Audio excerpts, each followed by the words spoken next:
सोनू को माँ ने सब्जियां लाने बाजार भेजा था। घर लौटकर उसने किचन में थैला रखा और माँ को आवाज देने लगा। माँ उसके छोटे भाई को कमरे में बैठकर होमवर्क करा रही थी। सोनू 12 साल का था और उसका छोटा भाई बंटी 5 साल का। बड़े होने के कारण माँ उससे घर के छोटे मोटे काम करवाने लगी थी, जैसे दुकान से सामान लाना, बाजार से सब्जी लाना, बगीचे की साफ सफाई करना, अपनी साइकिल धोना, अपना कमरा साफ करना, अपने कपड़े प्रेस करना। सोनू काम तो करता, लेकिन उसके मन में हमेशा रहता कि मुझे इतना काम करना पड़ता है और इसके बदले मुझे कुछ भी नहीं मिलता। आज उसने सोच रखा था कि इस बारे में अपनी माँ से बात करेगा, लेकिन उसकी हिम्मत ही नहीं हुई। इसलिए उसने एक कागज में सब कुछ लिखकर माँ को देने का मन बनाया।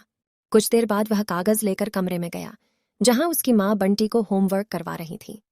उसने चुपचाप कागज माँ के सामने बढ़ा दिया और माँ के कागज लेते ही कमरे से बाहर आ गया। माँ कागज पढ़ने लगी।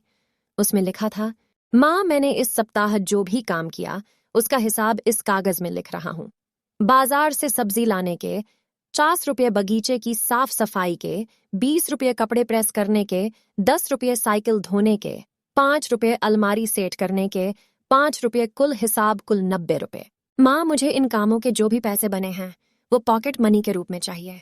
आखिर कोई भी काम मुफ्त में नहीं किया जाता। आपका बेटा सोनू। माँ बेटे का मैसेज पढ़कर मुस्कुराई, फिर एक कागज पर कुछ लिखने लगी। कुछ देर बाद वो आंगन में गई, जहां झूले पर सोनू बैठा हुआ था। माँ ने कागज उसके आगे बढ़ा दिया। सोनू ने कागज लिया और पढ़ने लगा। कागज में लिखा था, बेटा, तुमने अपना हिसाब दिया, अब मेरी बारी है। ये मेरा हिसाब। 9 महीने मैंने तुम्हें अपनी कोख में रखा, उसकी कीमत कुछ नहीं। तुम भूखे होते थे, तब तुम्हें अपना दूध पिलाने की कीमत कुछ नहीं। तुम छोटे थे, तब तुम्हारा ख्याल रखने की कीमत कुछ नहीं। तुम्हारे बीमार पड़ने पर रात रात भर जाग कर तुम्हारी तीमारदारी करने की कीमत कुछ नहीं।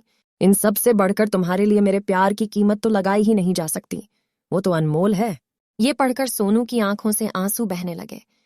वो भागकर अपनी माँ के पास गया और उनसे लिपट कर बोला, सॉरी मम्मी, मैंने कभी सोचा ही नहीं कि आपने मेरे लिए क्या क्या किया है, कितनी तकलीफें सही हैं।